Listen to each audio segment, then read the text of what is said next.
Very good. Welcome. Thank you. Good morning, commissioners. My name is Daniel Blumberg here with the GCRA. And I'm going to go over, as mentioned, the Business Improvement Grant Tier 3 review and approval.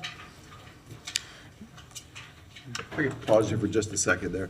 So for folks who aren't here very often, or you might be tuning in for the first time on TV or on the internet, after we pass the consent agenda, you will often see a whole stream of people leaving the room. They're not angry at us, I don't think. It's just they're here to make sure that if something gets pulled from the consent agenda, they're here to answer questions about it. And since nothing got pulled, all those folks are headed back to their offices. That's why there's an exodus after the consent agenda every time. So, Mr. Blumberg. Thank you for that explanation. So we're going to go over a brief background of the Business Improvement Grants Program and the program's and city guidelines. The Tier 3 historic building applications for over $100,000 are brought to City Commission for final review and approval. As you can see at the bottom of this slide, the city's recommendation is for the Gainesville Historic Properties to receive the $147,513, and the Pleasant Street Civil Rights and Cultural Center to receive the $117,700. There are a couple of nuances for this recommendation, but I'll be going over the details of them as we go through the presentation itself. So this slide is an abbreviated recap of the current version of the Business Improvement Grant Program. It was originally approved November 5th of 2020 and amended November 21st, 2024. The program has 3 tiers. Tier 1 are for grants of up to $5,000 with a 100% match. Tier 2 are for grants of up to $50,000 with a 50% match, and Tier 3 is the historic properties tier for up to $150,000, also with a 50% match. All of those tiers are pending funding availability being available for those to be awarded as such. The program does allow for de minimis changes. The most recent one was done September 10th, 2025, which provided instructions on how to handle decimal scores generated during the combined objective and subjective scoring matrices results for tiers 2 and 3.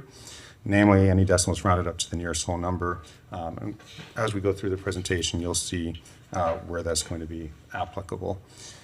But going back into the program background just for a moment, the program had its genesis tied back to the old CRA's commercial facade programs and the GCRA's 10-year reinvestment plan.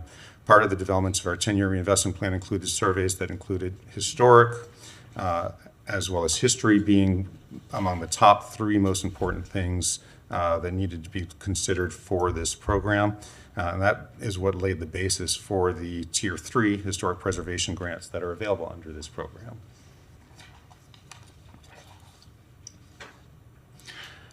Now, for the first cycle, which was Tier 3, that deadline was February 3rd. And from the downtown, the only historic applicant was the Florida Theater. They met qualifications and were approved for a $55,000 grant to assist in replacing the building's marquee signage, which will cost a minimum of $110,000. From our Heritage Trail funding source, the Pleasant Street Civil Rights and Cultural Center, which is the old Mount Carmel Baptist Church, applied for either Tier 2 or 3 and scored at the time 24.5 points. At the time, that qualified them for Tier 2, which capped at $50,000. And that's because the point awards, you had to reach 25 points in order to qualify for Tier 3. At 24.5 at the time, they only qualified for Tier 2.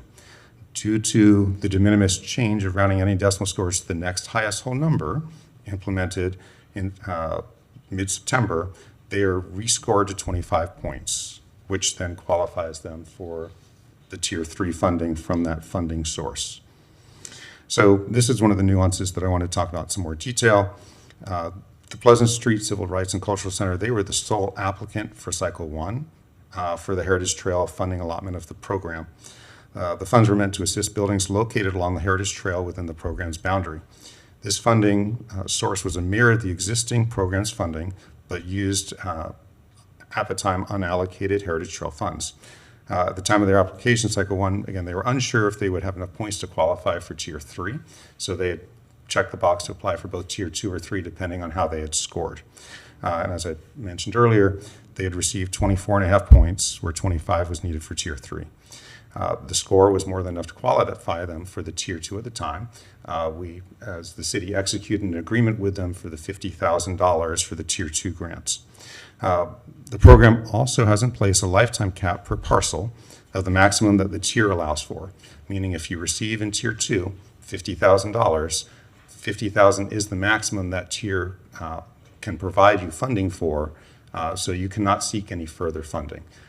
But if you qualified for Tier 3, the maximum of that tier is $150,000, meaning that they could go another $100,000 worth of application for the Tier 3. So, as previously noted, they've scored higher. Change was done after the deadline for submitting for Cycle 2, meaning that they were not afforded the opportunity to apply for the additional funds in Cycle 2, which would have, if they'd applied, they would have been the sole applicant. They would have been able to actually qualify for those funds. So their original application detailed costs of $235,400. 50% of that is where we come to the $117,700.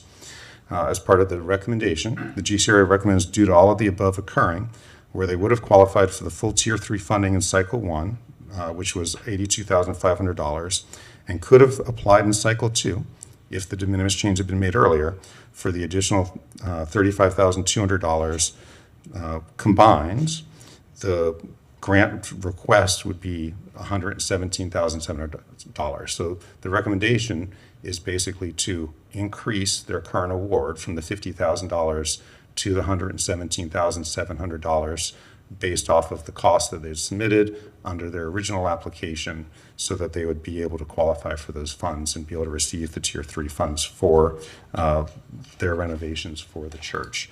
And just to go over some of what their renovations are, and also to mention, the property was listed on the National Register of Historic Places April 1st of 2021. It's also a contributing structure to the Pleasant Street Historic District. The work performed is critical for stabilization and rehabilitation of the building envelope, and it will include replacing the entire roofing structure. The Historic Preservation Board actually has already approved these renovations to be able to happen if they are able to acquire the funding to be able to complete all of the renovations. And you can see a picture from the interior. The roofing structure, it had a number of different points in time where it was reinforced. Basically, it is in need of replacement and the building envelope to be secured against water intrusion. And so that's the efforts that would be undertaken based off the grant award.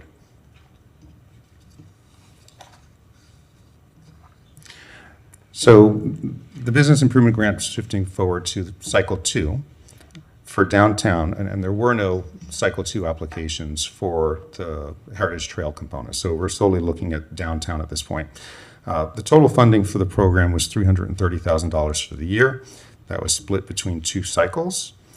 Total available for award in Cycle 2 was $225,754. $165,000 of that was the 50% of the program's funding for this cycle. And then the program is built so that if there is rollover funds from the previous cycle, they are able to be utilized in this cycle. The total available by tier based off of that formula is shown underneath that. You can see that we have $23,000 that were available for Tier 1. Tier 2 had $92,754, and Tier 3 had $110,000 combined.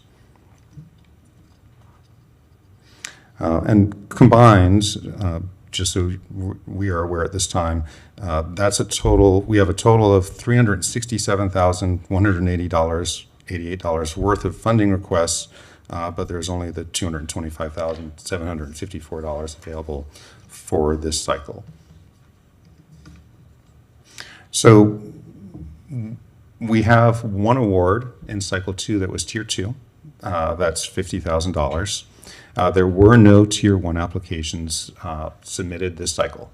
So all told, after the $50,000 is taken off, there's $175,754 available for this cycle. We have administratively shifted all of those funds to be available for Tier 3 because that is where the need is that we are bringing forward today. Let me jump to the next slide. So we had 3 applications for Tier 3 grants in this cycle. Florida Theater, which was built in 1928, the Siegel Building, which was its construction started in 26 and completed in 37, and the Matheson House built in 1857.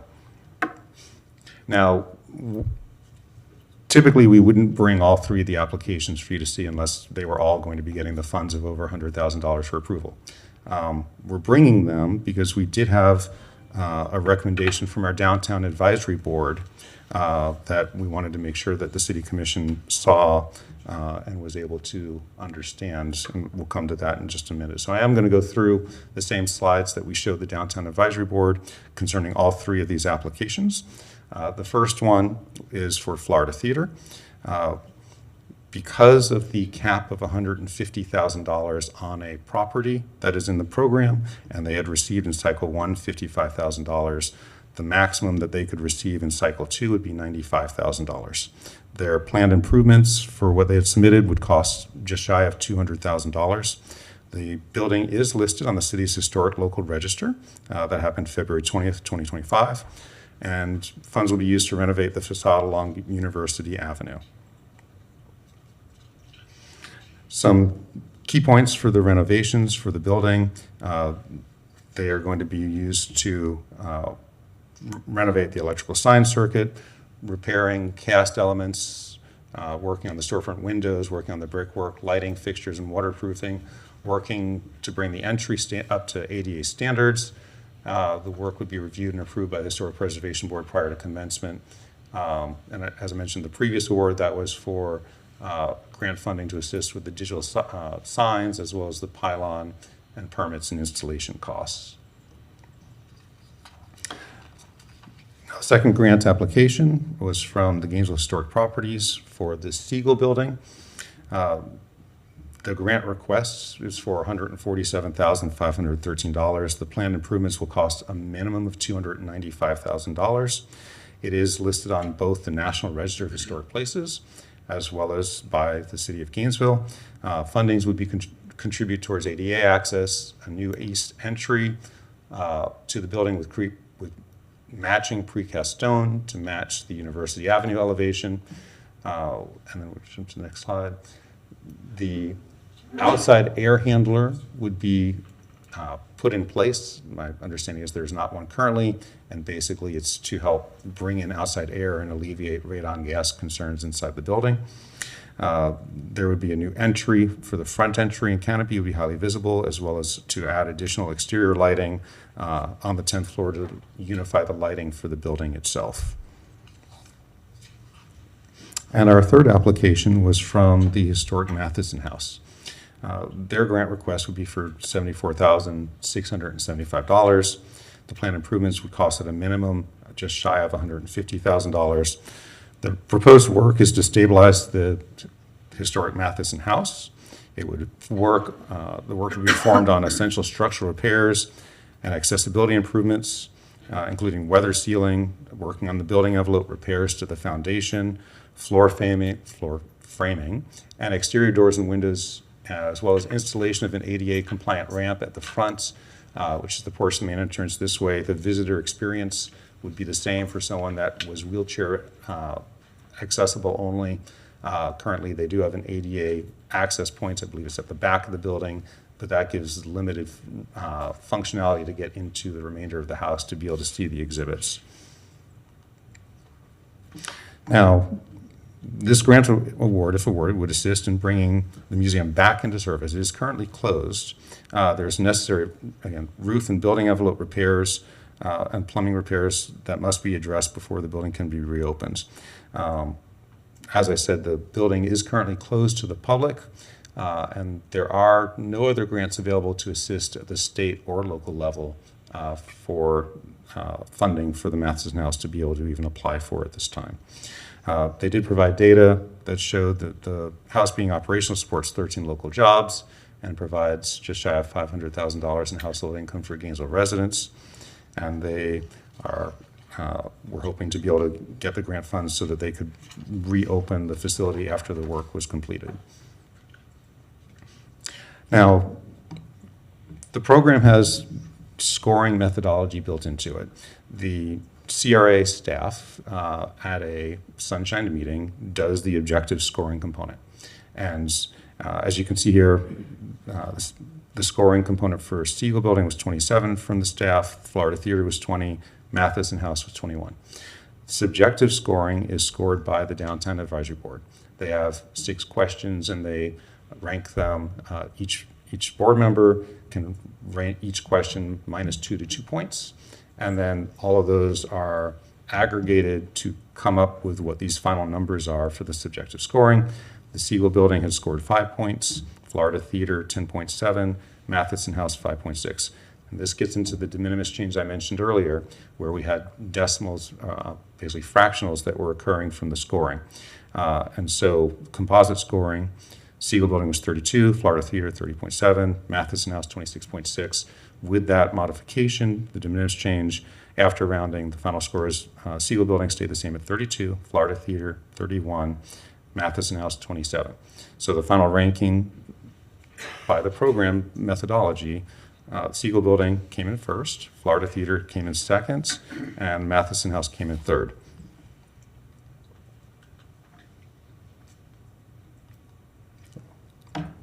So per program guidelines, the funds are allocated to the top ranked applicant. Any remaining funds are then granted to the next qualified applicant and so on until fund exhaustion.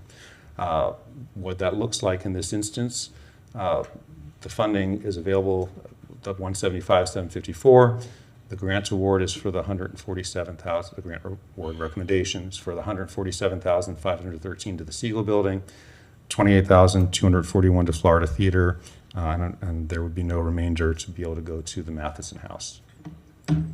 Now, at the Downtown Advisory Board meeting, during public comment, the representative for Gainesville Historic Properties offered to reduce its grant request from $147,513 to $95,000, subject to the following 2 conditions.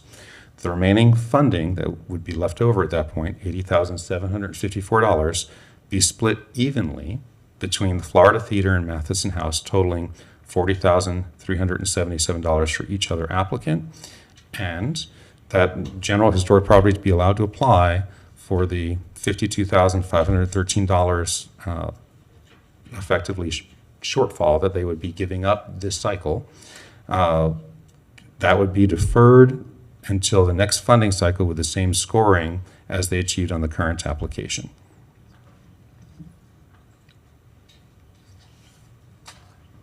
So based off of that, based off of the offer that was made by Gainesville Historic Properties, the grant award, if that were implemented, would look like this. So you'd have Siegel Building would still be the #1 ranked applicant. They would receive $95,000. Florida Theater and Matheson House would both be the second ranked applicants, and they would each receive $40,377. Now, the GCRA did talk with legal concerning this, and both legal and the GCRA agree that while this is a wonderful and generous offer that they made, per program guidelines, the program doesn't allow for offers like this to be made, which is why the recommendation is as stated to follow the program guidelines.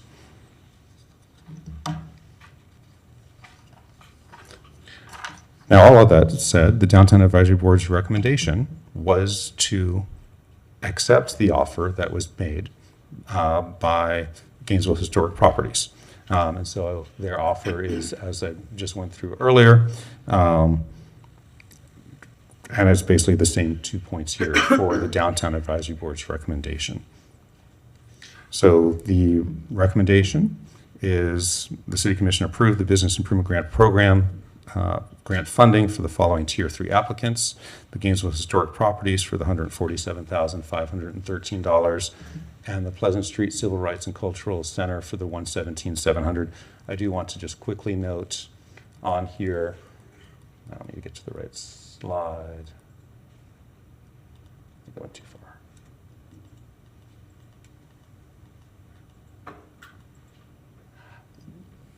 The city commission does not need to approve if the program is followed, the $28,241. That would be handled administratively as an increase to the Florida Theater's existing grants of $55,000. It wouldn't cross the $100,000 threshold. So that's why that piece is not part of the recommendation. If this recommendation is followed, then that funding would go ahead, we would go ahead and work on modifying that agreement to increase that dollar amount. Okay, thank you, Mr. Blumberg. Anything else on that? Okay. We do have a couple of lights to start, and I imagine there'll be quite a discussion. Commissioner Duncan Walker. Thank you, Mr. Mayor, and thank you, staff, for that presentation. I think I should also throw in a thank you to the Gainesville Historic Properties as well, because, oh my goodness, it is so rare that you hear any organization who is awarded any kind of money come back and offer up any of it to any other organization. What a precedent potentially they could be setting here. I'll go ahead and just be very, very transparent off the top. I want to consider accepting this offer, and here's why. For a very obvious reason. It is so challenging and difficult for all of our cultural and arts organizations to find funding. It is depleting. I'm curious, and Attorney Nee, if you would just speak to it briefly, because I hear that there were some legal concerns. If you would just share with us, if it was just a matter of us not deviating from the rules that we already have in place, or if there was something else legally that we needed to consider here if we weren't to support. If you bear with me for just a few moments, I'm trying to communicate with our CRA attorney right now to find out the details of the offer and just what the holdup was, other than as explained by the presentation itself. And I'll try to fill that in more for you just as soon as I can. Well, thank you for that. While you're pulling that up, I did just want to speak also to the idea that if we were to move forward with the Downtown Advisory Board's recommendation and the offer that the Gainesville Historic Properties is putting forward here, I mean, obviously, we would be contributing to the addition or the support of housing in downtown, entertainment, and culture. Those three things I know this commission has all said that it's committed to. So I don't want to belabor my points any longer. I just wanted to give Attorney Nee a little more time to find what it is he's looking to find. But I'd like for us to seriously consider, barring any type of real legal prohibitions, us to consider the offer that the Gainesville Historic Properties is making, because then we get to satisfy the needs of all of the applicants and get a lot of bang for the buck. Thank you once again to the Gainesville Historic Properties for this unprecedented offer. Thank you very much. Thank you, Commissioner Duncan Walker. Commissioner Eastman. Yeah, I guess my questions were similar to Commissioner Duncan Walker's, that a lot of times what we'll see is staff cannot recommend something outside of what the program guidelines are. That would be inappropriate. But we as the policy-making body can basically do what we want. I mean, we can, generally it is better, particularly as it relates to money and procurements and things like that, to follow the letter of what, you know, the process is, which could put us into legal liabilities generally by saying, I'd rather have this contractor than that contractor.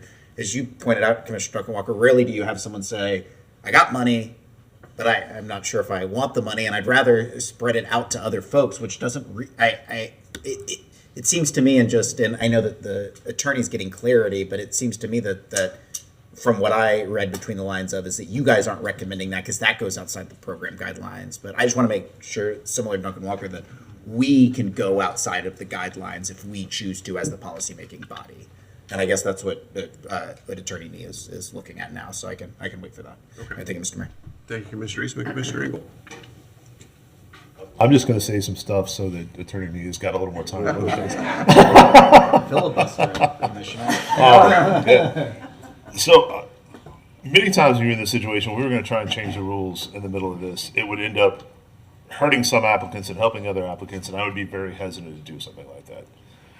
Like it's already been mentioned, I think this is a very admirable and exceptional case where one applicant realizes that either they can wait a little while for some of this money, And they don't have to have it right now, and that really opens it up to some other people that are really in need. I don't see a loser on this. The only person whose total money is going down is willing and volunteered to be in that position, and both the other applicants end up getting more help than they otherwise would have. I don't see a downside to this outside of we are changing the way the process works, but everybody involved in the process seems to be okay with that. So I'm in favor of looking at that unless there is just very strong legal reasons we can't do it. Is that enough time, buddy? Well, Mr. Mayor, I haven't heard back from the Well, CRA. we have more folks to. What I can say, though, is I understand that there are criteria that must be followed and that have been followed, but that process does involve ultimately coming before the commission. And this isn't just a computer where you spit in things and then you get out, this is what you must do. So I'm not aware of where the, other than a concern for setting a guideline where there's unusual horse trading taking place at the end of a process, and the processes are important to ensure fairness to everyone, and that it may be a difficult precedent to set for the future. That doesn't mean it's prohibited. Just because we engage in a subjective determination based upon these standard criteria and reach compromises that that may set up some expectations in the future that are difficult, doesn't mean it's prohibited. But I'm really trying to find out if there was some distinct reason why it's a hard no, as opposed to just this isn't advisable because of where you'll find yourself in next year and the year after and the year after that. And those are sort of risks that we have representatives who are in place to make rational decisions, recognizing those risks. So as long as it's just a simple recommendation, as the commissioner was mentioning, why this is a somewhat of a deviation from the process, but not impermissible, then yeah, I think it's certainly within your authority. If I hear back that there's some sort of hard no that I'm not aware of, then I'll chime in. But I really, unless the CRA representatives can tell us, was there a hard no and we can't do this, or was it just that this is not necessarily a good idea to do these sort of compromises at the end of a process? The conversation we had with Mr. McDermott was to try to maintain the integrity of the administrative process. Maybe an easier solution where we can have both is to use rollover funding from, say, future years, which, as you'll see in the next presentation, is the main source of funding for the downtown board budget through FY29. That way we could keep the process intact and also address the funding needs of both of the Florida Theater and Matheson House. So where does that leave you with your recommendation here? The same place though, without the? It would be the same recommendation. You would have to offer a third recommendation that you agree to the terms we just described to you, which would be $40,000 plus per grant applicant from future fund balance. Well, that's a whole different can of worms. Okay. All right. Downtown budget fund balance. Right, yeah. But again, Mr. Mayor, what I'm not hearing is that there was a hard rule that you can't do this. It's just that you have a process and then the process resulted here. Compromises can occur, and ultimately, again, that's why we have an elected body making final decisions. And in a situation where there's no one being disadvantaged, and certainly not disadvantaged against their will, then I'm not sure the process has failed. The process has just been made a little malleable. And I think that's where you are right now. A black swan that swam into our field of vision, essentially. I don't think there's We didn't anticipate this. I'm not hearing there's a strict prohibition. It's just that this is not how we normally apply these standards, and it's not how you may want to apply them in the future, but that you're not going to be incurring any liability by doing such. Okay, all right. Thank you, Mr. Attorney. Commissioner Willits. Thank you, Mr. Mayor. I'll ask a different process question just so I fully understand, because we're at these two different cycles. and I'm just trying to make all the numbers add up to why I understand we are looking. The recommendation is roughly $275,000, and it's because we had a total of 330,000 available for 2 cycles, 225 available for cycle 2, minus 50,000 awarded in cycle, which is to tier 2.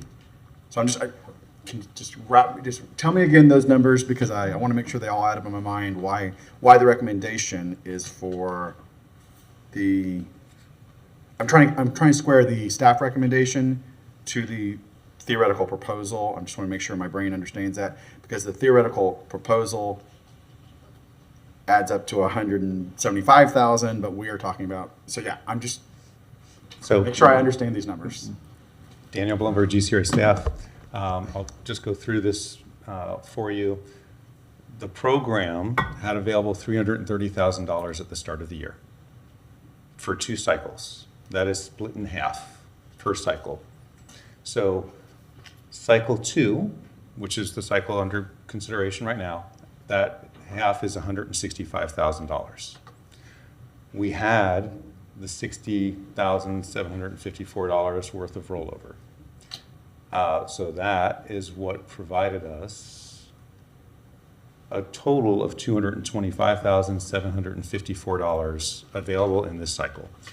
Tier 2 had an award of $50,000, which leaves $175,754 remaining in this cycle for consideration across the 3 grant applicants. And if it were by the recommendation, the distribution would look like this, the original recommendation. If it were done for the recommendation by the Downtown Advisory Board, the numbers would look like this on this slide. Okay, so then the staff recommendation of the Pleasant Street Civil Rights and Cultural Center and the Siegel Building.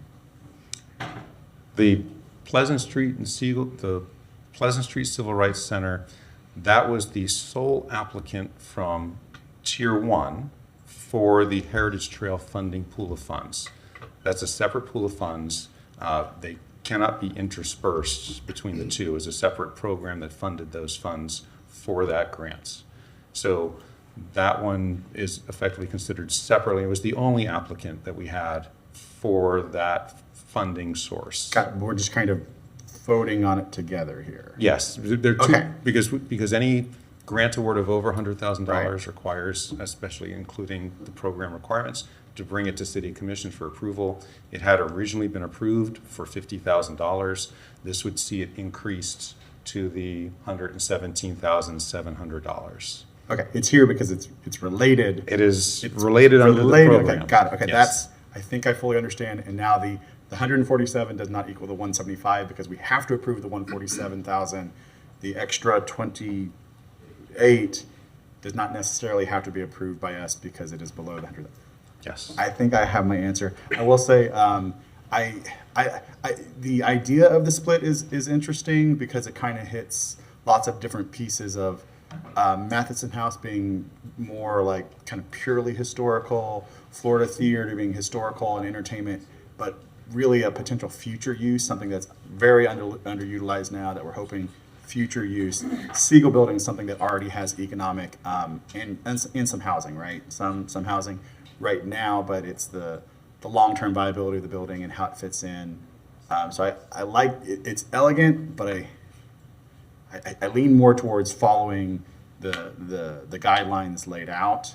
I'm super excited about a beautiful sign and facade on the Florida Theater. I like those old signs. The Siegel Building, I had one question about, is part of it's like a canopy, and is that on the University Street side, University Ave side, and is that historical to the building? I think I remember seeing pictures in the past, decades ago, that did have some sort of an awning canopy on the front.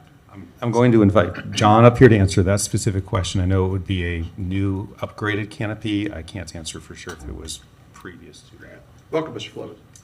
Thank you. Good morning, Mayor, Commissioners. John Fleming, Trimark Properties, Gainesville Historic Properties, and also representing the Siegel Building Association. the question about the canopy. So there was an old canopy out there. It was not historic. It covered up a lot of the historic features of the building, which when we took it down and then redid, you can now see the new canopy will be in keeping with what would have been there originally. It never had one, mostly because of the timing of it being built and then sitting until some years later. But it is a more what I would call New York style canopy, where it comes out straight. It is not the big ugly green one that was there. Chains back, and it has glass in the top so that when you walk under, you can see all that detail. So it'll be downlit. And, nice piece. It's already been approved by the historic board. Historic Preservation Board? Yeah. Okay, thank you, They've Mr. approved Fleming, for that everything. information. I was just trying to get a sense of that. Part of it is the historicness of the building and where it fits on West University Avenue and the neighborhood, and so that's why I like the idea of it, because it pieces together a little of all of the ideas that are important to us, but also the GCRA specifically about the continued economic and people living downtown or within the bounds of GCRA. So I think that's a really good project, Florida Theater. But the Matheson House, I also understand would be. So this is elegant. I don't know. I want to hear a little more about how we feel about stepping outside of the normal guidelines, even though this would still give a little bit to everybody, and it does cover a lot of bases. So maybe because it is covering a lot of different bases, like you probably couldn't pick 3 better kind of historical properties, in one go. So maybe. So thank you all. All right. Thank you, Commissioner Willits. Commissioner Chestnut. Thank you, Mr. Mayor. I too want to support this because I am particularly interested in the Matheson Center receiving this support, which they dearly, dearly need. And I want to thank Mr. Fleming for stepping forward to do that. I have a question on the Pleasant Street Civil Rights Center for the staff. It's Pastor Duncan is not here today. No. Don't believe so. He was aware that we were having the meeting today. All right. So the Pleasant Street Civil Rights Center and Mount Carmel are one and the same. Is that what you?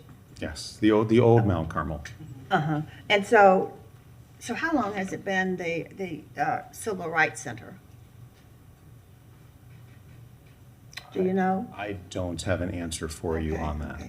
Well, Pastor Duncan was very successful a couple of years ago in getting a $250,000 grant from the African American section of the National Historic Trust. Do you know what that grant was for? I don't remember the specifics of what the grant was for. It was also to assist with building envelope, I believe. But I also don't believe that he has fully used that grant at this point. It's still in process for the work to be performed. Part of that, I believe, was pending the initial application in cycle 1 that he applied for in order to secure funding, so he would be able to begin doing the work under that other grant as well. Okay. All right. Thank you very much. Great. Thank you, Thank you, Mr. Mayor. Thank you, Commissioner Chestnut. I'm going to skip in line and give Commissioner Book an opportunity, then I'll weigh in a little bit, and then we'll go back around to the folks who have already spoken. Let's go, Commissioner Book. Okay, thank you, Mr. Mayor. So thank you, Dr. Blumberg, for the presentation. I did attend the Downtown Advisory Board where they discussed it, and there was incredibly robust discussion at that. And the majority of the conversation and discussion, and you can correct me if I'm wrong, was really about the tiers and the complexity and who can apply where, and not necessarily knowing how they're going to get points in particular areas. So that did create some confusion there as it relates to who should apply where and how they would get funds.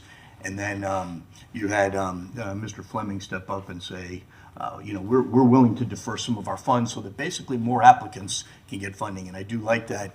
But I balance that against really the advantages and disadvantages of following process by staff, because it opens us up to at the dais trying to figure out at the last moment, well, what might be a tier 1 or a tier 2, and it should be 30,000, not 40,000.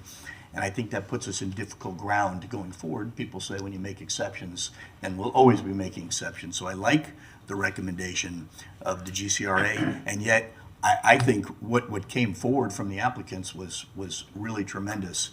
City Attorney, we had no legal prohibitions against changing. Did you kind of confirm that for us? Yes, I think I'm still in the same place, and I hope that gives you some solace. In that, my understanding of what you're doing is you're looking at these applications, and they have been closely examined, and you mentioned you attended them, and you've heard the report, and it's in your backup as well. And applying the criteria, you are considering a resolution that differs somewhat from the recommendation from the CRA. I think it's a solution though that is not prohibited. And the only caution I would have is I'm not aware of what the conversation was when the offer was made to split it a little bit. I don't think there's an ability within the program to offer a guarantee that in the next cycle those funds would be made available. But clearly, the project is what the project is, and the project has merits that have been discussed. But I don't think you can guarantee that funding that is being generously agreed to share would necessarily come back. And that's I'm not sure what the extent of the discussion was that would lead them to believe. Your job is to apply the criteria that are set in the program and make the determination as you see fit. And I think that would allow you to affect this sort of split. But again, it is just a more flexible look than what you've done in the past with these sort of programs. All right, thank you for that. I had three questions. Mr. Mayor, would you like to go, or we get the questions kind of out of the way? No, go ahead. Yeah. All right, so Dr. Blumberg, we award the monies regardless of where we go as it relates to the recommendation. What's the time frame and back end completion? Are there dates, and what happens to funding once it's awarded? So upon the decision of the commission, for example, we'll just discuss this Siegel application as the case in point for this one, because their funding would be either the $147,000 or $95,000. Once that's decided upon, an agreement is crafted and then is sent to the city for review. It goes to the applicant for execution, and then it comes back and they're given the go-ahead to be able to begin. We have a purchase order, internal systems to create a purchase order to actually encumber the funds. We have the funds, they are there, waiting to be encumbered, pending the decision. The process to give the go-ahead to the applicant that, yes, you're approved, we have the purchase order completed, you can begin 2 to 3 weeks worth of time to be able to get that processed and provided to the applicants.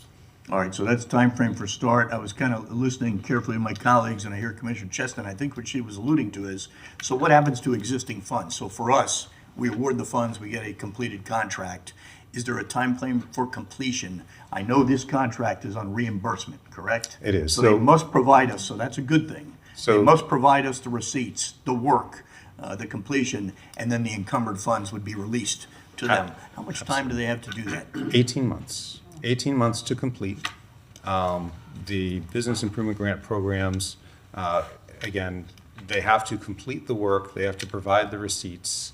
There is, in this case, there would be a mortgage that would be placed per program guidelines on the property.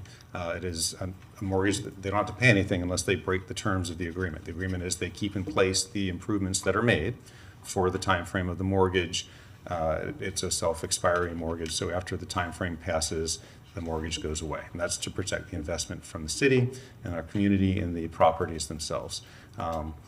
Again, they don't get paid until after all of those receipts do come to us and are verified and are approved to be able to get reimbursed. And that is after the project is complete. So they're not submitting midway through a batch prior to the work being completed. They have to complete all, and this has been for the life of the program, all the applicants have always had to supply proof of completion with all the receipts and documentation prior to a release of the funds that are encumbered. All right, well, that's very helpful because that's both leverage and accountability to get the project done. We want them done, and the applicants, I'm sure, want them. These are good applicants. Last question is, regardless of where this goes for this recommendation, how much money is left for the next cycle, and when does that start? That is a fantastic question. The next presentation is where we are going to be determining what is going to be available for the next cycle, for this FY26.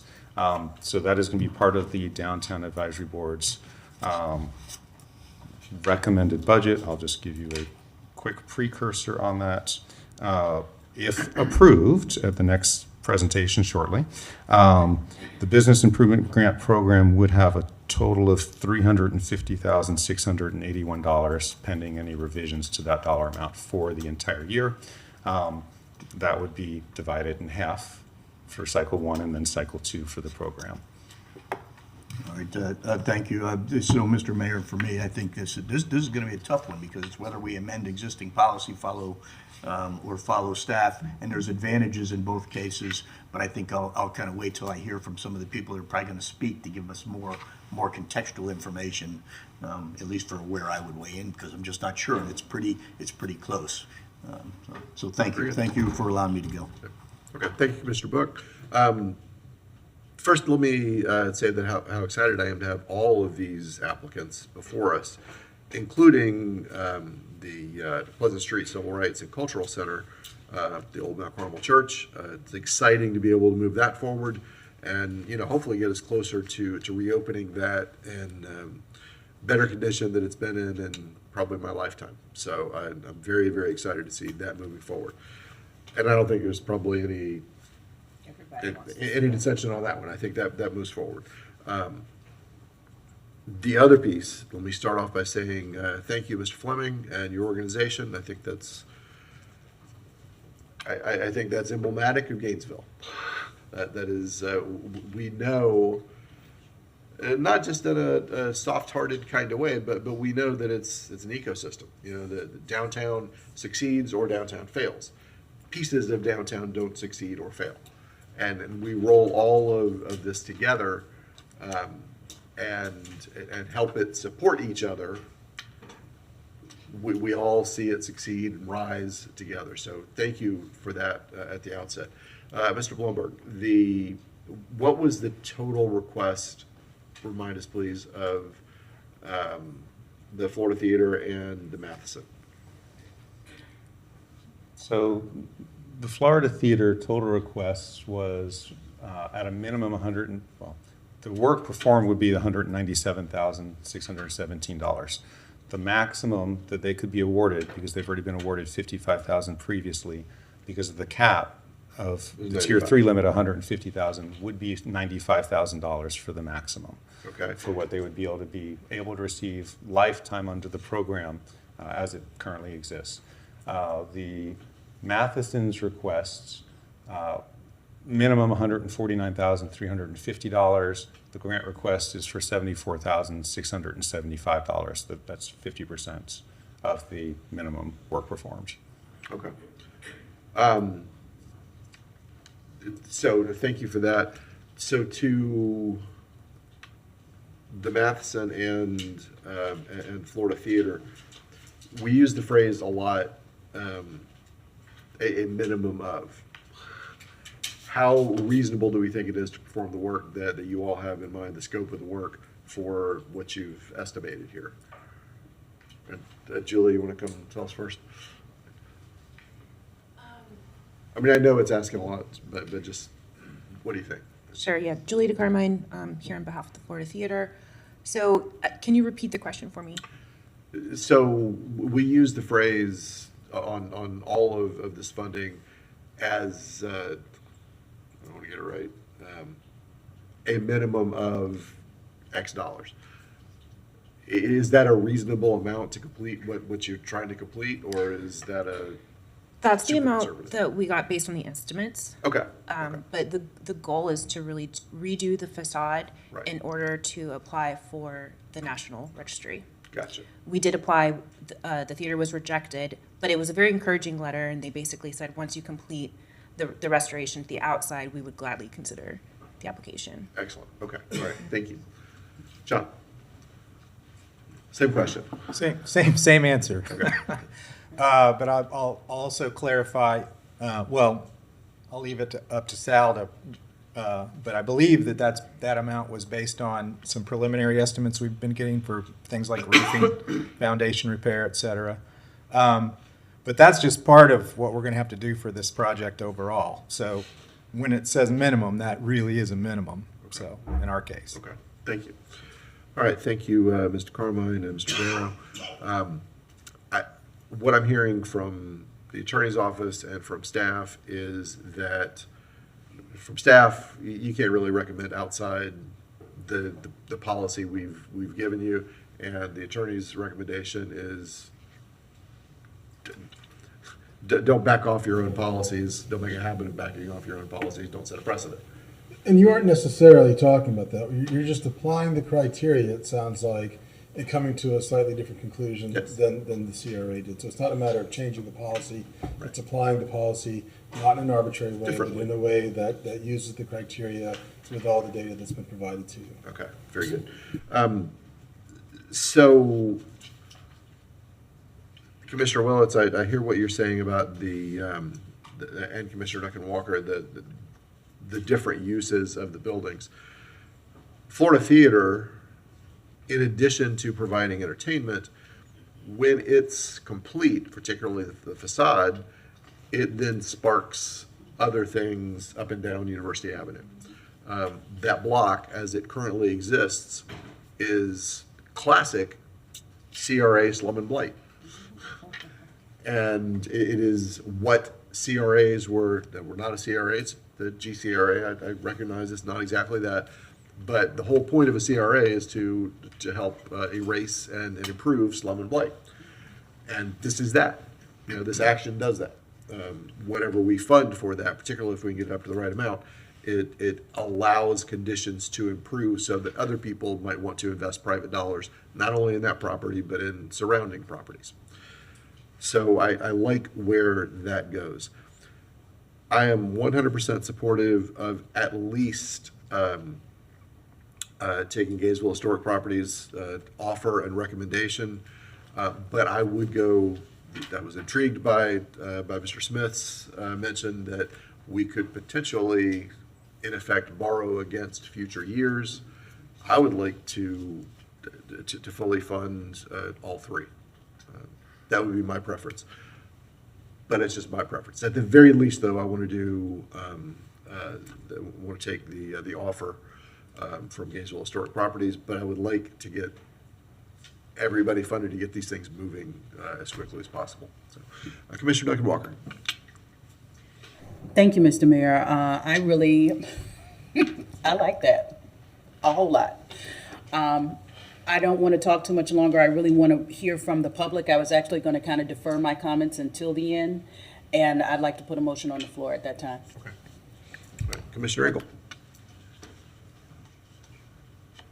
I'm in a similar boat. I've been more than willing to hear what it would look like to borrow against future years, but at a minimum, I think we look at this. There's comments on we want to be real careful making exceptions to what our process is, but I think exceptions are for exceptional circumstances, and we're in an exceptional circumstance here. We're in a spot that you're not going to build a program for what if grant recipients decide to try and give some back to help others. Like, it's just not going to be the standard program we're going to run into. So I think that's why we're sitting here. If this was just a matrix that got numbers plugged into it and spit out an answer, it wouldn't need to come in front of us at all. And I don't know whether the best motion is to do this and then handle potentially rolling future years back once we have that as a separate conversation, or roll it in all those one, but I'm more than willing to have that discussion.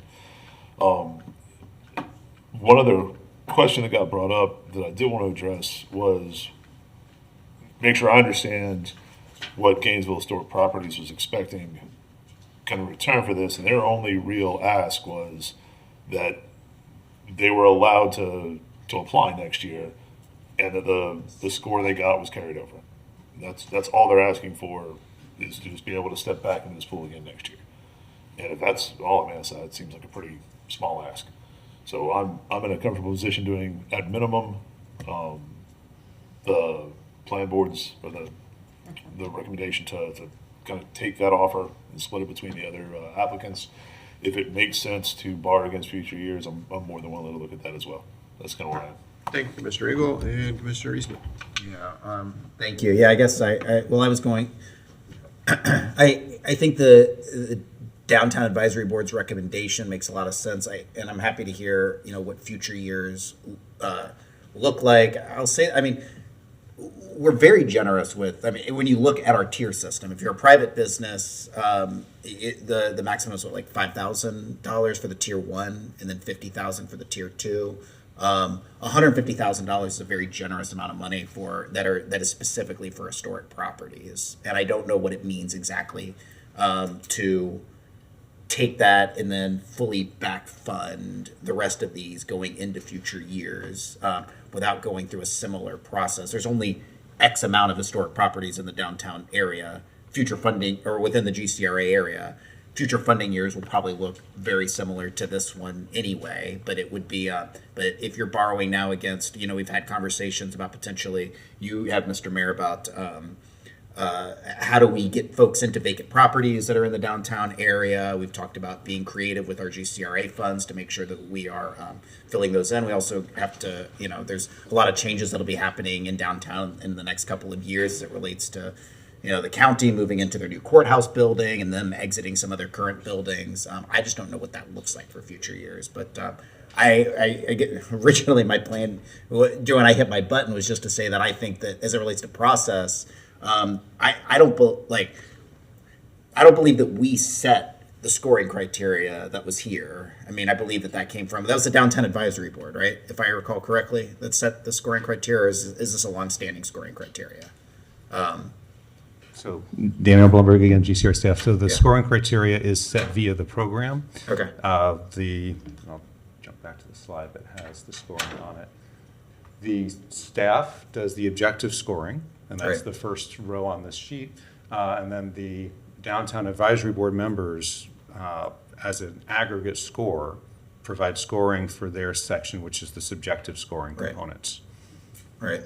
So it's, I do think it's important to go through our city staff to have them do their objective scoring, to have our advisory boards viewing their scoring. But I do think at the end of the day, where flexibility has to come in would be, we're the ones that can give that flexibility. There's no one else where it makes sense to give that flexibility to.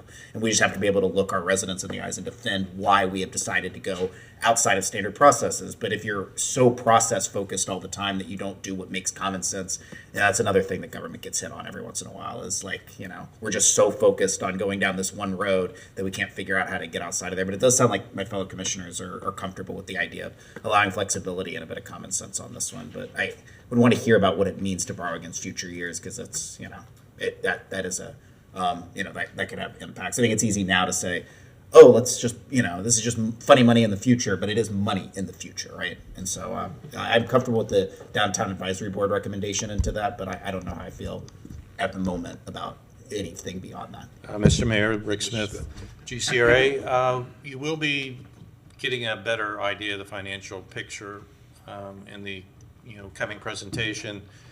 If potentially you could kind of defer the action until you hear that presentation, so you have a better understanding. You could put all this together as to what scenario is best. Another consideration is that if you approve the FY26 funding for the building improvement grant program, we have about $80,000 set aside in Tier 3, which would equal the amount that you see on the screen. So just a further consideration. Okay. All right, thank you.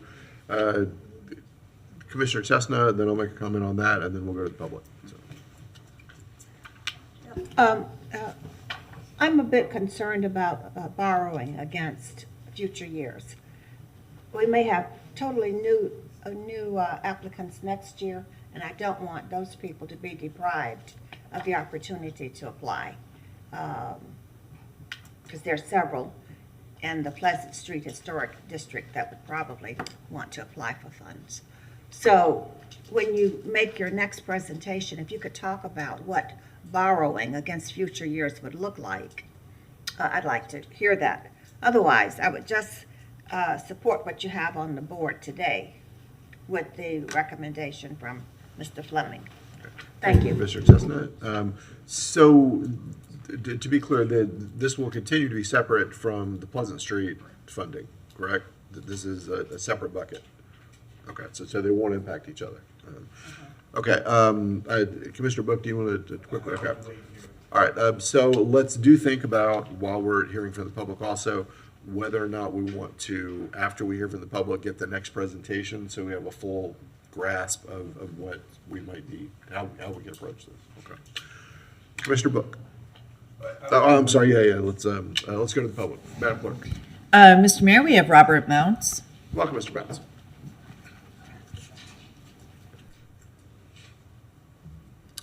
Thank you, Mr. Mayor.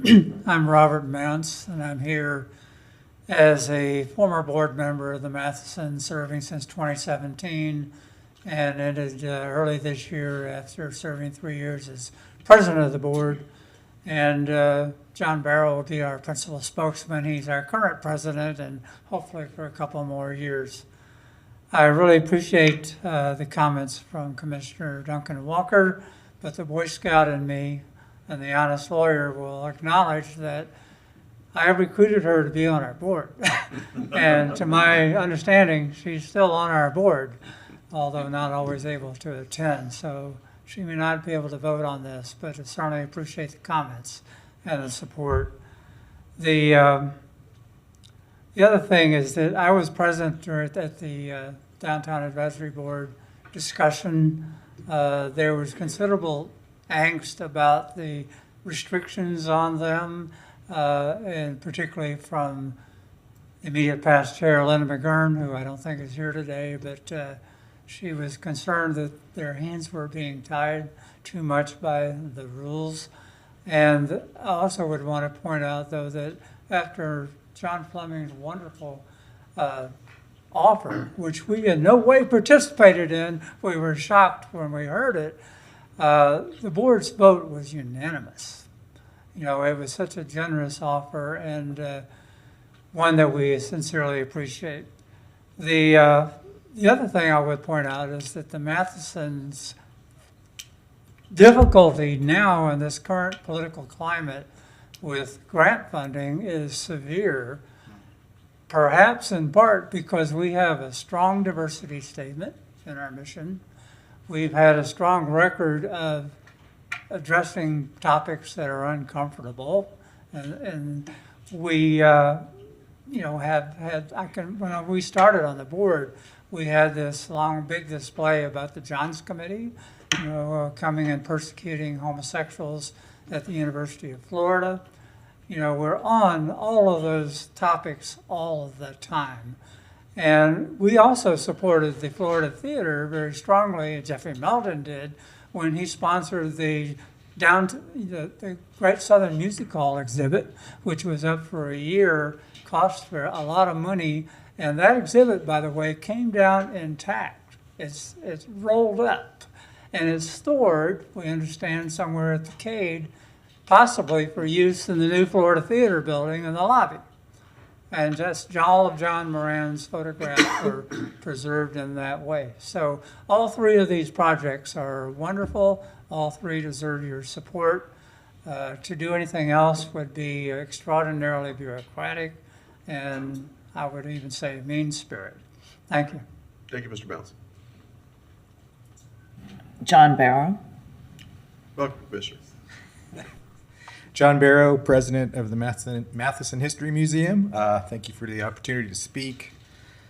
I don't know, maybe I'm just kind of pragmatic, and I go for the bird in the hand is worth two in the bush kind of idea and keep it simple. I was very, very appreciative of Mr. Fleming's offer to, very unique offer, I'd point out, as has been acknowledged, to actually offer up some of his allocation of the funds to Florida Theater and to Matheson, and I like the clean aspect of that. The Downtown Advisory Board has already unanimously approved that. I do also appreciate the mayor's suggestion that we all get full funding. But I think that maybe is a little more convoluted and complicated process. I appreciate the idea of dipping into future funding, but I think that also complicates the process a bit. And I would just encourage you to support, for the unique reasons that have been presented, support the Downtown Advisory Board's recommendation to take up Mr. Fleming on his offer. And we'll be back next year, next round of the next cycle, I should say, for the Tier 3 funding, I would imagine, or Tier 2 possibly. So I don't want to encumber, potentially have those funds encumbered for us or for others down the line. So I'd prefer to see it clean and simple and just go ahead and vote on that today. But I will stick around to hear the next presentation, and if you guys work it out after that, that's fine too. Thank you. John Fleming. Welcome, Mr. Fleming. That's okay. Thank I got you. Thanks. We appreciate you following the rules. Good morning once again. John Fleming, Trimark Properties, Gainesville Historic. I only wanted to say one comment, and it was based off of something Mr. Nee said. I'm well aware of the risk that we take in that there may not be funds next time, and we may not qualify above everyone else and not receive those. What I'm going to ask today, short of the mayor's recommendation, most recent recommendation, if you go with ours, is to share the risk with me. I understand you've got your process. You've got to be a little risky and come outside of the process to be able to do what I've recommended. I'm going to take the rest of the risk, so it's a shared thing together. And for me, who's done probably 70 historic renovations, I get 3 out of 1, right? I get the Siegel, but I also get to see Florida Theater, which I'm tied to somewhat. I used to work for Ken McGurn years ago in college and did work on that theater, and the Matheson, obviously everybody's tied to. So I'd love to see all 3 projects get funded. So, unfortunately, I have to go because I have another meeting, but I trust this body will do what's needed and the right thing. Thank you. Thank you. Julie DeCarmine. Welcome, Mr. Carmine. Hi, good morning. So that exhibit on the Great Southern Music Hall is in my guest bedroom. And I'm pleased to learn that Mr. Fleming worked at the Florida Theater. We're all connected. But all I want to say is that we have 3 beautiful projects here. They all contribute to Gainesville's history, culture, arts, and economic development for downtown. They're all important. The problem is there's not enough money in the pot. And Mr. Fleming's offer, completely generous, and just speaks to, Gainesville and the way we do things. And it's amazing. I would ask this body to please be creative in finding funding for these projects. They're important. And also when you're doing historic renovation, it's very expensive. And the $150,000 cap per project, lifetime cap, it's not the most helpful. And I think we can be more creative in finding funds for all these projects. So I'm a little worried about borrowing against next year's funding, but if the Florida Theater project was fully funded today, we'd be maxed out completely of what we'd be eligible to receive, like public dollars for the project. But yeah, I trust this body's decision making, so thank you. All right. Thank you, Mr. Carmine. That was our last speaker, Mr. Mayor. Okay. Commissioner Book. Yeah, that was very helpful, hearing from the applicants and kind of what their thought is and the way that they share monies, for sure. This is just a mathematical question for the GCRA. If we fully funded all 3 now, what's left in fiscal year 2026? Not future years, because I'm with some of the comments I hear. We're not borrowing against future years. I think that we're not in a fiscal situation where we should be thinking about that. But what's for this fiscal year 2026? What are we? What's our funding coming up for? So the GCRA in this tier? Do we know? Daniel Blumberg, that is the next presentation to go over for the downtown Advisory Board's Downtown Gainesville Strategic Plan funding for FY26. So that is pending a decision by this body to make that determination. All right, so if we were to do that, I think that's probably not a good idea, and the reason for that is that currently we have probably applicants who are out there that we don't even know in the nonprofit sector that are probably waiting for monies to come and thinking, boy, if monies come, I can apply, and we would be taking it in advance, saying, no, sorry, I know you were probably planning, you were thinking, you were going to apply, but we just made a change right here at the dais, and those monies are no longer available because we just did significant impacts to future fiscal year 2026, regardless of what the total is. We allocated monies that we didn't have at the moment for this particular tier. So given that and hearing from the applicants, I lean towards this right here. It's a slight exception. You have some staff who gave us the staff recommendation by criteria, and Commissioner Eastman, you talked about that, but yet you have a downtown advisory board, a lot of experts sitting on that board who said, we recommend this slight change, and the city attorney says there's not defendable issues, is what I hear.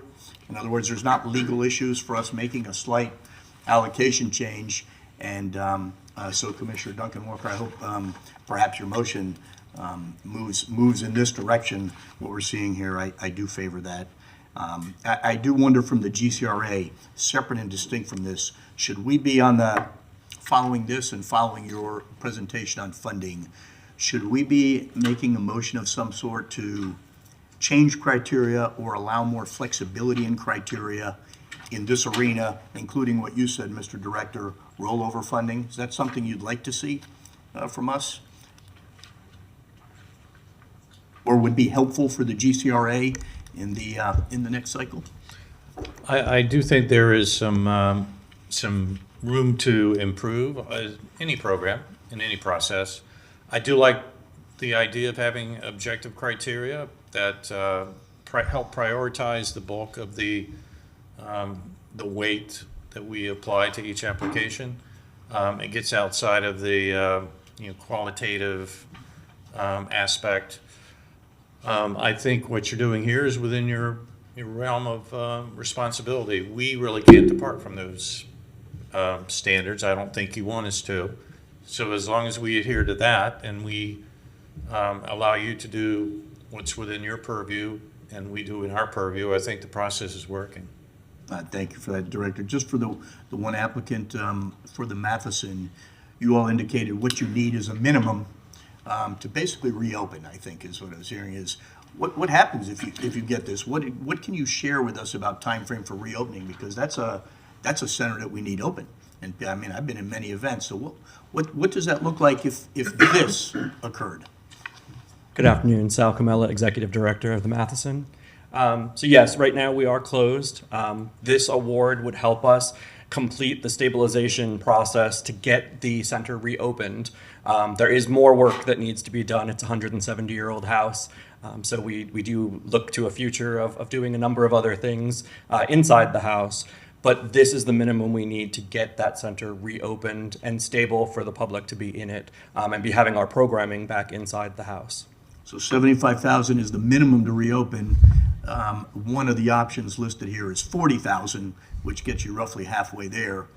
What do you do? I mean, you can't be, closed indefinitely. Yes. So we are still in the fundraising mode, and I'm happy to announce now that we actually just received another $26,000 matching grant from a citizen. So we are actively raising money to finish this project off and get this house back where it needs to be. I will also say, I apologize, I didn't prepare anything to say for today because I was just came back this morning from the Florida Association of Museums conference, and I am happy to say that we are in talks with them, with all the other Gainesville museums, to be hosting that conference here in 2027 to show off our wonderful cultural assets here in town, and we hope that the Matheson will be at its prime at that point.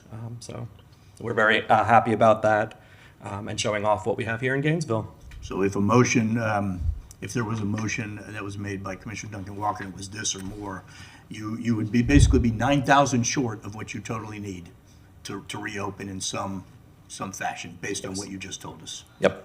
And it's, I think, doable for That us. sounds like a campaign that could easily be done through the community to get that 9,000 and move forward.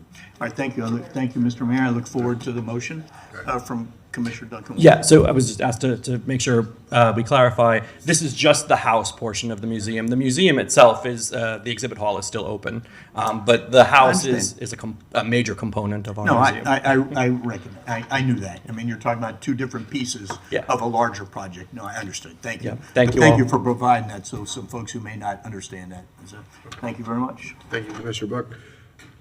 So I'll make a stronger case for this before we move into the next presentation here. These same items are going to come back to us in 6 months for what we don't give them today. The world will be more expensive in 6 months. It will be harder for them to buy the things they need to buy 6 months from now than it is today. An award today is worth more than the same dollar amount in 6 months. That's the wisdom of borrowing against money. That it's not that we don't have it, it's that it's not allocated in the current year.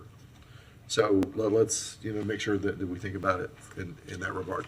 So if there's no objection, let's go ahead and hear the next presentation about the budget, and then we'll be able to make a couple of different, Commissioner DeWarner. And Mr. Mayor, before going on, just in the interest of, thank you very much. In the interest of just transparency, I do sit on this board, and so I am aware that I'm going to have to recuse myself, but I'm grateful to have been able to show my support. I think everyone is very clear about where I stand, and I do hope that we have the support of the majority on this dais to move support of all three entities forward today. Thank you. Thank you. All right, Commissioner Book. And just so everyone, are you going to be able to make a motion, Commissioner Duncan? I won't be able to make a motion, and I won't be able to vote. Okay, well, I'll be happy to make a motion that relates to that when the time comes. Thank you. Thank you, Commissioner Book. Let's go ahead and hear the next presentation. All right, Is it- go ahead and read it in, and Thank then you, Miss- we'll Thank you, Mr. we'll Mayor. take action on both at once. Absolutely. 2026-827, proposed fiscal year 2026 GCRA Downtown Gainesville Strategic Plan Budget. With a recommendation, the City Commission review and approve the Downtown Gainesville Strategic Plan Budget for fiscal year 26. Very good. Thank you. Welcome back, Mr. Blumberg. Thank you. I appreciated the brief intermission. Again, Daniel Blumberg, GCRA, and this is the proposed GCRA Downtown Gainesville Strategic Plan FY26 budget.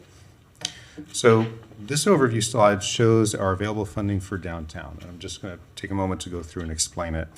Our FY26 downtown annual allocation, that $1,050,000, that is from the interlocal funds, city and county contribution. That is part of our $7 million budget for the year.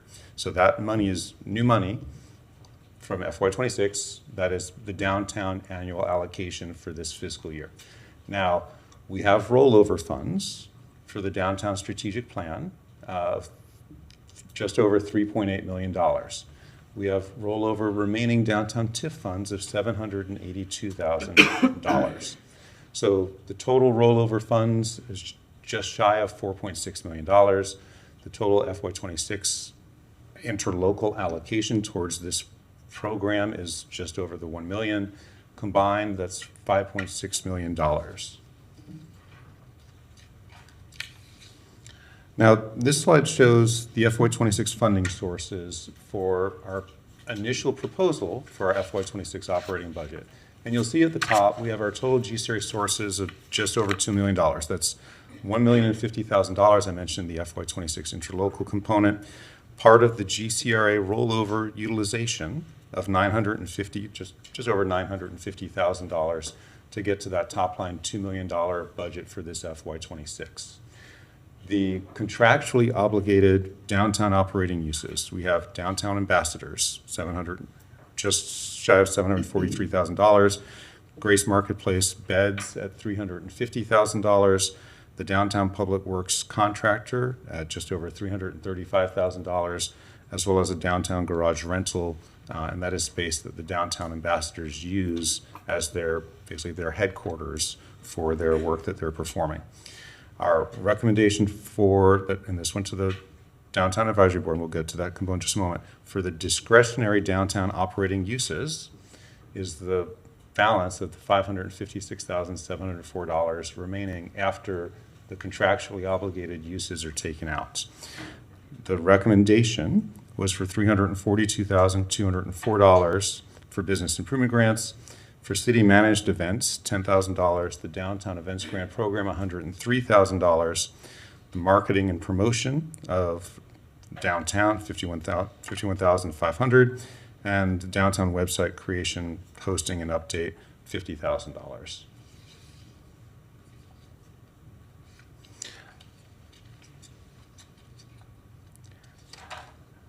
Now, this slide shows where our budget is going to potentially look like in 27, 28, and 29. So we just went over what 26 would look like based on the GCRA recommendation. This is extending it out through 29. And you'll notice currently in 29, if everything were to continue as proposed budget, we would have a shortfall of just over $1.2 million. Obviously, in 29, we're not going to be able to have a shortfall, which means either we would have to have additional sources of funding to be able to continue operating as we have been, or we would have to curtail expenditures at that time, or in the lead up to that point if there was no additional funding available to be able to do so. Now, on this slide, I mentioned the discretionary investments previously. This slide shows the beautification, this more visual format so you can see it easier. The beautification of public realm are going to be for banners, poles, banners for poles, empty storefront program to be determined, potentially kiosks, as well as holiday lights, potentially some permanent lighting as well. Business improvement grants investments would be tier 1, tier 2, and tier 3 category.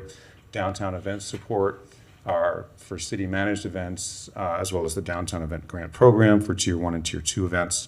And then the miscellaneous category, which would be marketing promotion, as well as the websites. Now, we had polled both our downtown advisory board as well as the Gainesville Community Reinvestment Advisory Board for where they thought prioritization of funds should go. And the results of those, the Downtown Advisory Board, 46% funding towards downtown event support, and the GCRA Advisory Board both recommended as their top line item, downtown event support. And then they had a split off of the other two. The Downtown Advisory Board recommended 30% for beautification of public realm, 24% public sector improvements big. The Gainesville Community Reinvestment Area Advisory Board flipped that about the same percentages on that flip. The public sector improvement grants at 28% and the beautification of public realm at 22%. So as part of the exercise with the Downtown Advisory Board, we had them at the last meeting this month go and provide us what their recommendations were for the proposed budget for FY26. And that is what you see here currently. So they actually added a couple of categories to what we had proposed initially. The dollar amount, the top line dollar amount stays the same because we were working with a set amount of funds that could be budgeted, the $556,704. The Downtown Advisory Board's recommendation was for beautification of the public realm. As mentioned, the banners, empty storefront program, potentially kiosks, just over $26,000. Beautification for lights for $50,000. Business improvement grant program for $250,681. They did not make a recommendation for funding for downtown city managed events. The downtown events grant program, $194,681. And miscellaneous marketing promotion website, $35,000. I do want to go ahead and caveat the budget for the business improvement grant program. We have a separate line item that is for $100,000 for the business improvement grant program. That is outside of the downtown operating budget. So when that is added onto the $250,000 for their recommendation, that would bring that to $350,681 for FY26 if their recommendation was accepted. Next steps for the downtown budget. Today we're doing the budget presentation. Afterwards, and one of the key points is, and I've talked about this in the previous presentation for the Business Improvement Grant Program, the dollar amount assigned to that program determines how much money goes into the Tier 1, the Tier 2, and the Tier 3. Tier 1 gets 10% of the total, Tier 2 gets 40% of the total, and Tier 3 gets 50% of the total. The Downtown Events Grant Program also has a breakout based off of the dollar amount assigned. That's 40% towards the Tier 1, which are up to $5,000 grants, and 60% of the funding towards Tier 2, which is up to $30,000 grants. So the GCRA's recommendation is actually to accept the Downtown Advisory Board's recommended FY26 budget for the Downtown Gainesville Strategic Plan. And that was the budget as shown on this slide.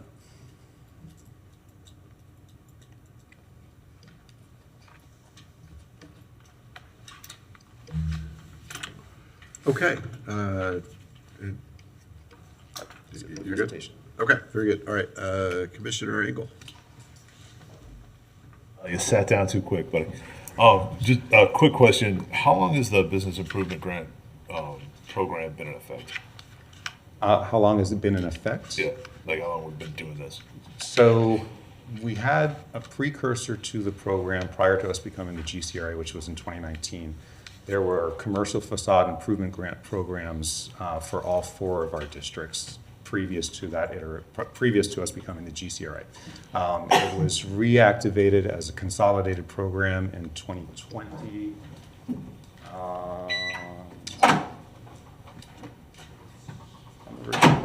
Right here. November 5th, 2020 is when this program was reactivated after the consolidation into the GCRA itself. Okay, and that $150,000 cap was instituted in 2020 as part of the original setup for that? The $150,000 cap for Tier 3? For total over the lifetime of the building for Tier 3. So that cap was instituted at I believe that was instituted during a revision to the program November 21st, 2024, at the recommendation of the Downtown Advisory Board, and then that recommendation came here. There were a couple of modifications that were recommended by the board at that time. One of them was to implement a lifetime cap based off of the tier for the parcel. Part of their concern at the time was they wanted to ensure that other entities, parcels, were able to receive funds, and it did not continue to go to the same entity over and over and over again. That was their concern at the time. Perfect sense. Were there any escalators or anything put into that so that 20 years from now it'll still be 150,000, or we just kind of adjust that as we go? There are no escalators built into the program that raise it on a year-to-year basis, so it would have to be bumped up at a later time to any additional higher threshold. All right, and then I guess the thing we've been kind of talking about here for a bit, if we did look at potentially borrowing against next year's budget on the business improvement grant, like how would that work if we were going to try and move stuff to this year for next year's budget? There are potentially a number of different ways that could potentially work. One of the potential ways is you could either drop down the top line of what was being recommended for FY26, which would then affect all of the tiers for their valuation as I mentioned, the 10%, 40%, 50%. It would lower down the total amount per threshold if you borrowed against the program itself. You could potentially, say you're reviewing these, whether it goes through the attorney approval or not, you could potentially say cycle 3, which would be the first cycle for year 2 of this, you would borrow just from Tier 3, which would be around $80,000. Basically, you would move that forward is another possibility. Another potential possibility, I'm just going to drop back to this slide here, you could potentially borrow from some of the rollover, but if you do that, you're escalating the red that is showing in 29. Sure. That's wasn't anything I'd really contemplated until this meeting, so then I have to roll that around in my head for a little bit. That's all I got for right now. Okay, thank you. Commissioner Willetts. Wrong button, sorry, Mr. Mayor. Did we, for the city managed downtown events, did we have that in our FY25 budget, and what did we fund? I couldn't remember that off the top of my head, whether we did partially fund some city managed event downtown, or is that a new category potentially for FY26? So the city managed events, that is a new category. The GCRA has been requested in previous years to assist with downtown event support with funding for it. And so that is why on our initial recommendation slide, we initially were setting aside funding so that when we had those requests, we actually had some funding set aside for that. So that could be something like the holiday parade, the kids dance event associated with that, or Fall Arts Festival. Is that Fall Arts Festival? Is that the cities? Yes. I can't. That is the cities. So things like that are city, as opposed to, and it sounds like both of the boards are supporting the grant program, which is all our outside organizations, nonprofits, I guess also potentially businesses, as I remember, for profits hosting different events downtown. Correct. The differential is one of them is running off of a program where they're applying to receive funding, and the other is the city, other departments elsewhere coming to us and asking us for funding to support an event that they're putting on. And previously we didn't have a category to capture when we had asks like that. Microphone.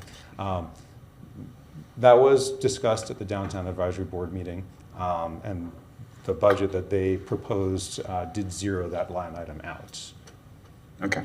I'll say I prefer a little bit having the flexibility, even if it's $10,000 on the city side, for whatever, the manager's office has identified as something where it really focuses on our downtown GCRI goals. I like that flexibility in there, so that when that happens, we can round out a program or say, yes, we can really put it on. So I will say I like that flexibility, but I also really appreciate that both boards really they really like that downtown events grant program.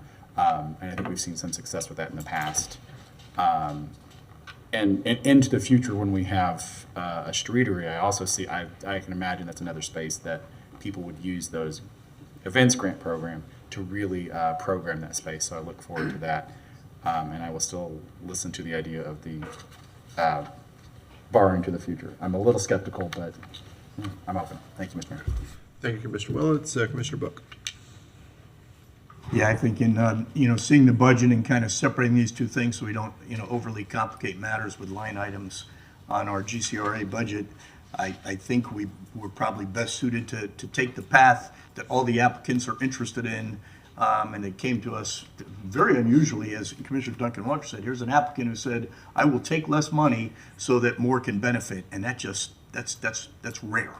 That's rare. And so we hear from them, and we hear the Downtown Advisory Board recommendation, and we hear GCRI say they're fine with this slight nuance of change. I think that's probably our best option, but it may be different. With that, I'm going to move 2025-820, which is the preceding item on the business improvement grant. And it's really a slight change from what's here in the recommendation.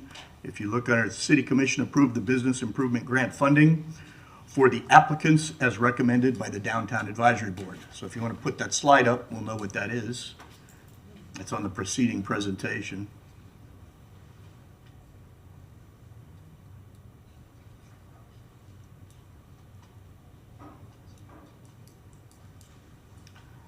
So for number one, it would be for funding the applicants as approved by, or as recommended by the Downtown Advisory Board, and two, the Pleasant Street Civil Rights and Cultural Center application totaling $117,700 which uses the existing budget funding that was allocated for this particular cycle. And then whatever we do on that for future, I think that's probably where we should be. Second. We have a motion and a second. Did you have anything to add to that, Commissioner Eastman? Okay, all right. Okay, so I would still prefer we went ahead and used the money that exists, but is for the budget year that we are actually already in. So we're not even borrowing from next year, it's this year's money, with the understanding that inflation is happening as we speak. And the money is going to be worth less in 6 months than it is worth today. Every 2x4, every brick, every bucket of paint is going to cost more in 6 months than it does now. And we're adding a premium to the cost of whatever construction is going to happen by not using that money today. And again, knowing it's going to be the same folks. But I'll read the room a little bit as we go around and see what's possible. Commissioner Engel. I would tend to agree with you that stuff's going to be more expensive in 6 months than it is now. I will say haven't thought about it for a bit. I'm pretty hesitant to change much past this. Just in that, when I look at this situation, what happened was we went through our process. The grant got awarded. The awardee of that grant came back and said, "You know what? Like I'm willing to take less to split that up against more people." To me, like to change what we'd be looking at next year for tier levels and everything else, and that's not going to just affect these three folks. That's going to affect potentially anybody who has applied to this next year or the next cycle. Also, because these are reimbursement grants, you don't necessarily need to wait 6 months before you can start on a lot of this anyway, because it's money you're going to have to spend to be able to apply back to this grant to be able to get that going. So I don't think it's necessarily going to be the same as waiting for a check to come in so that you can start a project. Listening to the applicants, they seem pretty happy with this. I think everybody comes out on top of it. And while I like spending money that future James can worry about instead of present James, I think given this situation, I'm a fan of this the solution that we're looking at here, and I think that's the direction I would go, especially since, again, they can apply for the rest of this money in a few months and continue that on. That's where I am on it. Okay. Thank you, Commissioner Engel. And just for clarity, when does this come back to us? Well, what's the next cycle? So, Dana Blumberg and GCRA, I'm just going to make sure I flip to my calendar so I can give you the actual time frame. The deadline will be February 1st, unless that is a weekend or holiday, in which case it would be the following Monday. That is the deadline for applications. It would go to the Downtown Advisory Board meeting in March, and then it would go to potentially, if it had to go to City Commission for over the $100,000, it would go the first available that we could get onto the calendar after the first week in March, which is the Downtown Advisory Board meeting that met to do the reviews and their scoring. Okay. So I would say to the manager's office and the clerk's office, please remind us that that needs to happen sooner rather than later, and it should not be bumped into May or June or something like that, that we really need to get after that to stay on cycle, because we're off cycle right now. Again, we're considering awarding last fiscal year's money in this fiscal year right now. So I think we make better choices by staying on top of that, and I'll take full responsibility for that. Commissioner Willis. Thank you, Mr. Mayor. Thank you for reminding that what we're talking about is last year's money, in essence, that this year, and then we've already started our new budget year, but the cycle is not until, sounds like February for whatever. And that leads me more towards thinking that we should just fully fund these three right now. I kind of grasped that there's next year's funding coming, but when you put it that way, that we already are in October, and we're just talking about 4 months from now, 5 months from now. This year is next year. Yeah, this year's next year, yeah. Because it's not, we said the word borrow, but it's not really borrowing. The money's already there. We've already budgeted, allocated it. Just since some of this is coming from rollover funds, it's physically in hand. I mean, this is money now, or these applications are now, but in a different world, we could say no. And all three of these could come back to us, and we have an even larger rolled over, and in February, go crazy if they all rank well, and then we would just in February, but their projects would have been delayed because they would have gotten nothing right now. If we just said, we don't want to fund anything right now, we just kick the can down the road. So that leads me closer to, no, we should just do it right now for these three.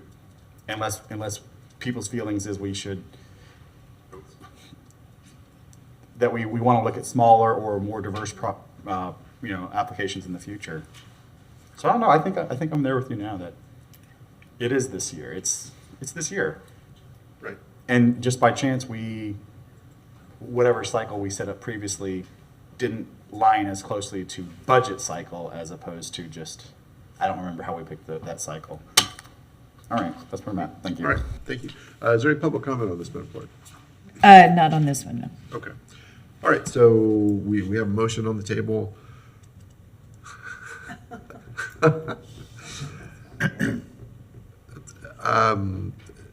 So let me make clear that by voting against this, I'm hoping for something better. Not that I don't like this. This is great and it's wonderful and I love it. I just want, so I would like to vote for the full funding, but just in case, I can't quite determine this. All in favor of the current motion, which is what you see before you, say aye. Aye. Aye. And all opposed? Nay. All right, so that passes 4-2, correct? I did not vote. Right. So 4-2 with Willets and Ward in dissent, and Commissioner Duncan Walker unable to vote. Good? Yes, thank you. All right, it's a great outcome. It's not as much as I had hoped, but it's a great outcome, and it's a whole lot better than the initial recommendation. So that's a very good thing. We do need a motion for the budget as well. Commissioner Eastman. Well, I just want to ask a question about this before we jumped into it. I am noticing a distinction between the DAB recommendation in terms of the contractually obligated downtown operating uses and then what GCRA's recommendation was, which was slightly higher. So the Downtown Ambassador Program, I guess, would cost $764,000 by the, is this the FY26 budget that we're looking at here? Yep. Okay, so that's the distinction, is that there are escalators within that. Okay, well then, that makes sense. Thank you. Yeah. Man, I know we want to get out of here at noon. But I wanted to ask some questions. I did want to ask, so you have beautification lights. I was at the Downtown Advisory Board meeting when this came up. What are the plans for this lighting and for the Christmas lights this next year? Mayor Rick Smith, GCRA. You were at the meeting where there was a talk about holiday lighting. Right. We have embarked on making that happen. That will be from the FY25 budget. We expect to have lighting occurring. I'm not going to answer that question. I'll have a date for you when I talk to my staff. This line item is for both potentially other lighting for downtown or holiday lighting. Right. You guys talked about putting permanent lighting that could go down first, I believe. That's correct. And then that would just be a permanent thing that could change, that may or may not change over time. So you could have it be Christmas lights and Christmas. It could be, right. Okay. So this would be a long-term, long-term lighting that goes up there. Yes, sir. Yeah. Okay. And then, all right. Well, great. Thank you. That was a thank you, Mr. Mayor. Is that a motion? Yeah, I'd like to move, I want to make sure, staff recommendation with the Downtown Advisory Board's recommended FY 2026 budget for the Downtown Gainesville Strategic Plan. Second. We have a motion and a second. Commissioner Willets. Thank you, Mr. Mayor. I'll just say I like the Downtown Advisory Board's recommendation because of the empty storefront program, because that is something that I think we talked about. There was some circling through the community that if some of those can be engaged, So it's not a huge amount, but I think that it'll give us a little taste of what it could be this year, and see how we like it. The idea of lights, a lot of people talk about just different kinds of lights can really enhance an area. It's safety, it's interesting. Kids love, all kinds of colored lights for whatever holidays or purposes. Yeah, and I think this is leaning into the Downtown Advisory Board, and we'll see how that goes this year. We'll see if people change their mind about they want more on the business improvement grants. But also it's a big commitment to those downtown events. So let's hope all of our partners jump in and give us some good ideas. Thank you. Very good. Thank you, Commissioner Williams. Commissioner Duncan Walker. Thank you, Mr. Mayor. One of the things we've often talked about from this dais is wayfinding. And so I was a little surprised not to see it somewhere here. So I'm curious what the conversations have been about that, or if there have been any at the Downtown Advisory Board, or if GCRA has spoken about it. Mr. Mayor, there hasn't been really robust conversation regarding signage in front of the DAB. I mean, as you can see, we have a lot of great ideas, not a lot of funding. I think if he asked me, do we want to do the business improvement grant program? Do we want to do public realm? Do we want to do events? Yes, all of them. But we can't. I imagine we have to triage and prioritize. But we can revisit that as we head into the next budget cycle and see what the DAB thinks. For sure. Thank you very much. And definitely understand the prioritizing and like what it is that I'm seeing here. Certainly want to hear about those conversations around wayfinding as you move forward. Thank you. All right. Thank you, Commissioner Duncan Walker. Commissioner Eastman. Right, I did just want to make a couple points before we go. Well, one, the city events being, X'd out, I'll say I think it's really good. A lot of this stuff here, as we talk about downtown events, I mean, what we need in our downtown is for people to go there. Our population continues to move west, move west, move west. Our economy tends to move west right along with that. You got Celebration Point that opened in the last 10 years. You got Butler Plaza that, had been around but continues to expand.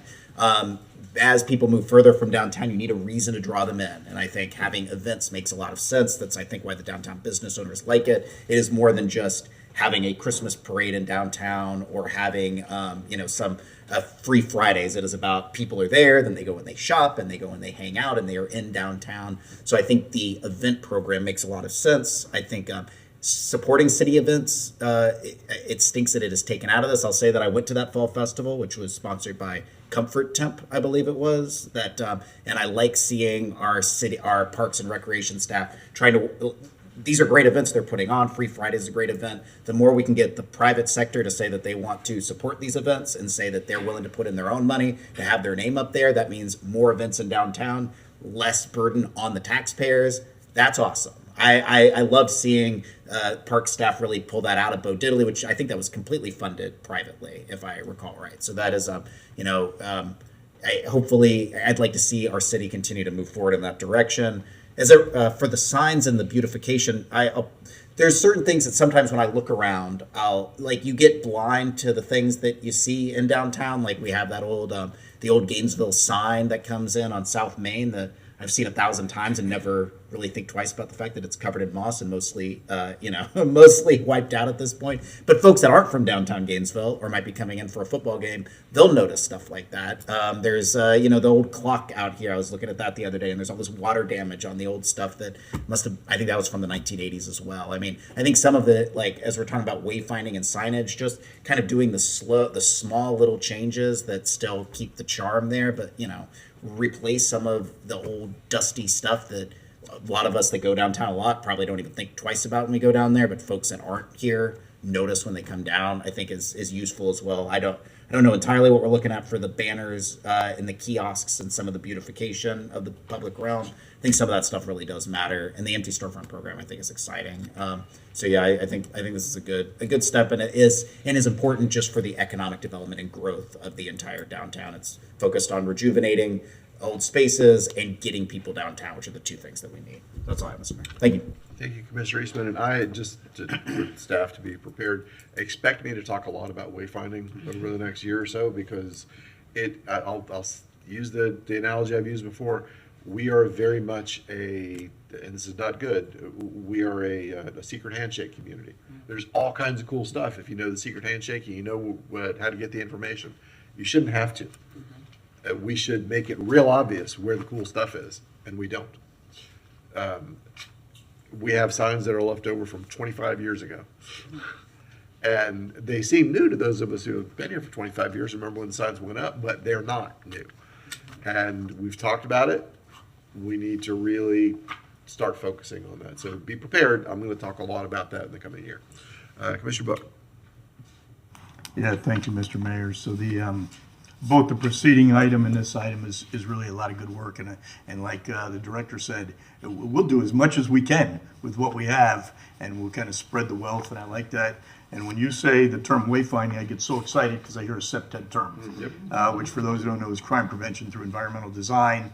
And while the term crime leads in that particular acronym, it's really not about crime, it's about safety and welcoming and getting people where they need, and destinations, and we want downtown to be a destination.